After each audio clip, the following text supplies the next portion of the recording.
자, 오늘 베드로후서 1장을 보도록 하겠습니다. 베드로후서 1장 5절에서 7절입니다. 신앙의 덕목에 대해서 계속 말씀을 하고 있습니다. 신앙의 덕목입니다. 베드로후서 1장 5절에서 7절을 보도록 하겠습니다. 자, 우리 찾으신 줄 알고 우리 성경을 보시고 또 스크린에도 나와 있습니다. 같이 합독하겠습니다. 그러므로 너희가 더욱 힘써 너희 믿음의 덕을, 덕의 지식을, 지식의 절제를, 절제의 인내를, 인내의 경건을, 경건의 형제 우애를, 형제 우애의 사랑을 더하라. 이 사도 베드로가 우리 순교하시기 직전에 기록한 말입니다. 그때의 모든 생각들은 말세라는 것을 느끼고 이 말씀을 적었다는 데 있습니다. 우리 믿음 생활에 이 덕을 하나하나 쌓아야 되는데 우리 5절 말씀에 보면은 믿음 위에 덕을 세우고 덕을 위에 지식을 세우라. 지난번에는 믿음의 덕을, 덕의 지식을 여기까지 한 것 같습니다. 그 다음에 이제 그 이후에 오늘 말씀은 그 덕의 지식을, 덕의 절제를. 그래서 오늘은 지식과 절제에 대한 이 덕목에 대해서 한번 살펴보려고 합니다. 이 지식이라는 것은 우리 그나시스라는 이런 말인데요. 덕스러운 신앙생활에 필요한 하나님을 아는 지식을 말합니다. 하나님을 아는 지식인데 이렇게 성경에 기록된 이런 참된 지식도 있지만 하나님을 얼마만큼 잘 아는가, 거기에 대해서 우리의 믿음을 어떻게 성숙시켜 나가는가에 대한 그런 지식에 대한 이야기가 더 근접한 말씀입니다. 여러분, 우리는 하나님을 알려고 매일매일 부단히 이렇게 노력을 하며 살아가고 있습니다. 우리의 영혼이 예수 그리스도를 아는 지식이 풍성할 때 우리의 영적 풍요로운 것을, 풍요함을 느끼게 됩니다. 내 안에 내가 사는 방식이 이제 완전히 바뀌었구나. 세상에 나가서 살아도 세상이 너무 치이지 않고 하나님을 의지하는 모습이 내 안에 이만큼 있구나 하는 것을 본인 스스로가 느끼며 살아갈 때 그 안에서 하나님이 주시는 이런 하나님에 대한 은혜를 풍족히 누리는 귀한 사람이 된다는 것입니다.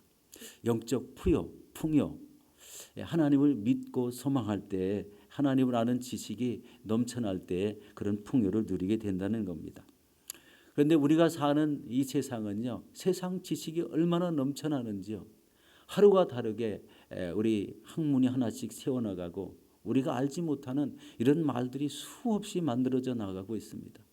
세상 사람들은 그런 걸 취하는 것을 너무나 우리 심혈을 기울이고 있죠. 진짜 너무나 하루하루가 달라지는 이런 세대 속에 우리가 다시 한번 생각해 봐야 되는 것은 내가 하나님의 지식을 아는 지식을 얻기 위해서 얼마나 많은 노력을 기울이고 있는가라는 것을 한번 되짚어 볼 필요가 있습니다.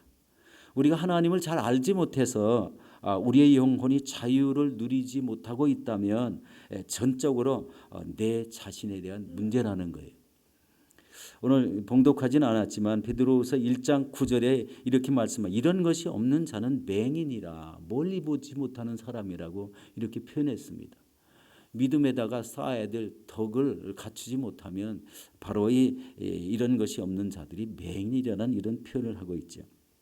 그렇다면 여러분, 하나님을 제대로 알지 못하면 어떤 일이 일어나는가, 바로 이런 모습을 잠깐 한번 짚어보도록 하겠습니다.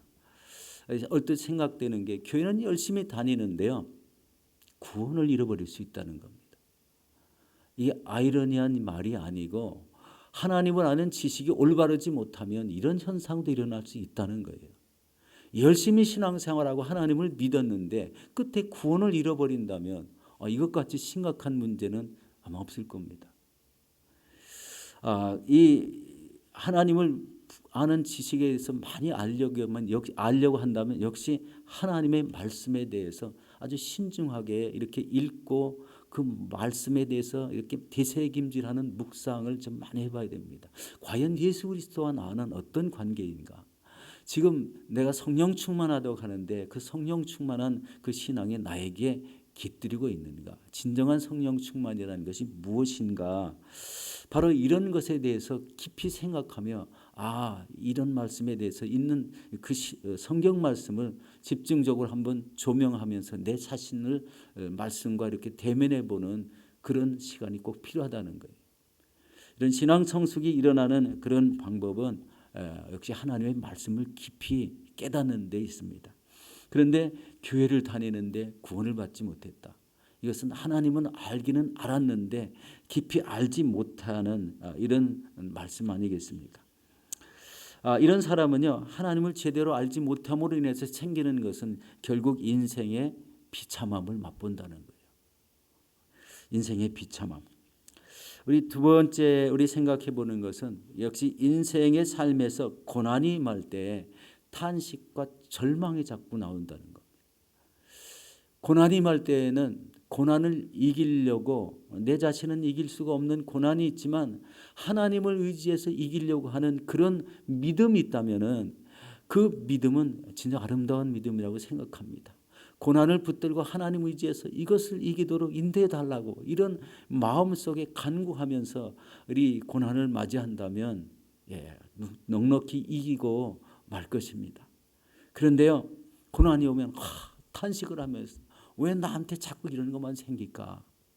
마음에 절망하면서 나는 이런 데서 좀 벗어날 수 있는 길은 없을까? 막 이런 생각만 한다면 그것은 인간적인 생각이 우리 앞서는 게 아니겠습니까? 하나님에 대한 하나님을 의지하는 그런 신앙이 아니고 바로 이 자신의 그 절망감과 탄식 속에 그냥 이렇게 살아가는 이런 모습이 되는 걸로 생각이 됩니다. 인생의 삶에서 고난이 없는 사람은 없습니다. 그렇지만 그것을 이기려고 하나님 의지해서 이기려고 하는 이런 소망을 가질 때 하나님이 그것을 넉넉히 이기게 해주실 줄로 믿습니다. 우리 가끔 느끼는 건데요. 자기와 의견이 맞지 않으면 다른 사람을 정죄한다는 거예요. 이것이 바로 하나님을 제대로 알지 못했을 때 생기는 일이지 않습니까? 믿는 사람도 역시 동일하더라고요. 동일합니다. 왜 이러는지는 우리 역시 믿음의 연륜이 많고 신앙의 덕이 이 안에 가득 차 있다면 이런 것을 충분히 절제할 수 있는데 절제하지 못하는 거겠죠. 절제하지 못하는 것. 다른 사람을 미워하고 정죄할까? 다른 사람이 잘못을 보면 꼭 지적해서 들춰내야 되고 그것을 한번 덕스럽게 덮을 수 있는 마음이 없는지 한번 그런 생각도 해보게 됩니다. 이웃에 대해서 이렇게 험담하고 그리고 그것에 대해서 많은 사람들에게 험담을 나누는 이런 삶은 결코 신앙이 아름답지 못하다는 것을 다 알게 됩니다. 만약에 자신에 대해서 험담하고 많은 사람들이 그 험담을 서로 나누는 것을 나중에 듣게 되면은요, 험담한 사람들이 과연 좋은 마음을 가질 수 있을까요? 아주 쉽지 않죠. 신앙생활에 이런 것들은 참 절제해야 될 덕목들입니다. 여러분, 많은 사람들이 이웃의 어려움을 보면은 도우려고 하는 것이 하나님의 사람들입니다. 이웃을 돕지 못하는 마음을 가진 사람들은 어리석다고 그래서 행함이 없는 신앙이라고 야고보 사도가 말씀했습니다. 이런 우리 신앙이 우리를 풍성하게 하지 다른 사람의 마음을 아프게 하는 신앙은 결코 누가 보아도 좋지 않고 하나님이 보셔도 좋지 않게 여기실 수 있다는 겁니다. 하나님은 우리가 이 하나님을 알려고 애쓰고 노력하면 우리에게 이런 참된 소망을 주시고 우리의 앞길을 환하게 열어주신다는 사실입니다. 바로 2020년도 막힘을 많이 보았지만 이제 새해 2021년대는 이런 하나님이 우리의 앞길을 활짝 열어주시는 그런 가운데 우리의 믿음의 큰 소망도 넘쳐나게 될 줄로 믿습니다. 우리 세계적인 우리 과학자 우리 뉴턴이 있죠. 만유 인력의 법칙을 발견한 사람입니다. 그가 말년에 그가 가지고 있던 모든 지식들을 다 잃어버리는 그 망각 완전히 다 잃어버렸다고 합니다. 근데 그를 따르던 제자들이 이 선생인 뉴턴에게 이렇게 질문을 했습니다. 뭐라고 질문해요? 선생님, 선생님이 지금 알고 있는 것이 도대체 무엇입니까? 라고 이런 질문을 했다고 합니다. 왜냐하면 그 많은 지식들을 다 잃어버렸기 때문에. 그런데 뉴턴은 마음을 느긋하게 생각하고 이렇게 대답을 했다고 합니다. 나는 두 가지를 알고 있는데, 첫째는 내가 죄인이라는 것을 알고 있다. 그리고 두 번째는 예수께서 내 구주시라는 것을 알고 있다. 이 두 가지에 다른 지식이 뭐가 필요하냐라고 이렇게 얘기를 했다는 거예요. 모든 것은 다 망각했어도 내가 하나님 앞에 죄인이고 예수 그리스도가 나의 구주시다. 나는 이것을 내가 알고 있다라고 고백을 했다는 것입니다. 이런 호세아서 우리 4장 6절에 이렇게 말씀합니다. 내 백성이 지식이 없으므로 망하는도다. 내가 지식을 버렸으니 나도 너를 버려 내 제사장이 되지 못하게 할 것이요 내가 내 하나님의 율법을 잊었으니 나도 내 자녀들을 잊어버리리라. 무서운 말 아니겠습니까? 무서운 말씀입니다. 하나님의 말씀을 잊어버리면 우리 자신도 잊어버리고 내 자녀들까지도 다 잊어버리겠다. 이런 말씀을 하고 있습니다. 여러분 힘써서 야훼를 아시는 이런 지식에 충만하시기를 바라겠습니다. 그리고 하나님의 말씀을 읽고 또 그 말씀을 깊이 깨닫는 이런 묵상을 하셔서 그 뜻대로 사시기를 예수 이름으로 축원합니다. 두 번째는 절제라는 덕목입니다. 베드로후서 우리 1장 5절 6절에 그렇게 말씀하죠. 그러므로 너희가 더욱 힘써 너희 믿음의 덕의 지식을 지식의 절제를 우리 7절 맨 끝에 보면 더하라. 그래서 이런 말씀들을 하나하나 더하라는 말씀입니다. 여러분 우리 삶에서 무엇을 절제해야 될까요? 절제해야 될 것이 상세히 생각해 보니까 너무 많더라고요. 우리 절제가 제일 안 되는 게요. 우리 입술이죠. 우리 일이 제일 절제해야 될 게 우리 첫 번째는 마음속의 생각과 우리의 마음을 우리 절제해야 됩니다. 마음을 다스리는 거죠.